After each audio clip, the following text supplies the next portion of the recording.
ที่7พฤศจิกายน2025นี้ทานสีทาพรหมจิต โฮงประธานและผู้อำนวยการใหญ่บริษัทภูสีกรุ๊ปจำกัด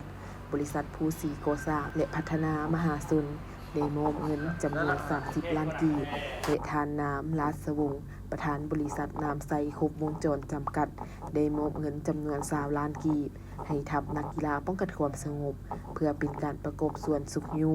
สนับสนุนเป็นกำลังใจให้ทัพนักกีฬากระทรวงป้องกันความสงบที่จะเข้าร่วมแข่งขันสิงไซในงานมหกรรมกีฬาแห่งชาติครั้งที่12ที่นครหลวงเวียงจันทน์เป็นเจ้าภาพในปี2025นี้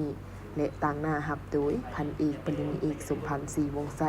หัวหน้ากรมโฆษณาอบรมคณะซีนำรวมนักกีฬากระทรวงป้องกันความสงบและในวันที่8พฤศจิกายน2025ทานเผยทวีไสบุตรวงศ์อำนวยการห้านขายรถใหญ่นางบัวพันธ์สาขา1เตโส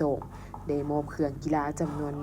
157ชุดรวมมูลค่า15ล้านกีบให้นักกีฬากระทรวงป้องกันความสงบที่จะเข้าร่วมแข่งขันในงานมหกรรมกีฬาแห่งชาติครั้งที่12ที่นครหลวงเวียงจันทน์เป็นเจ้าภาพเช่นเดียวกัน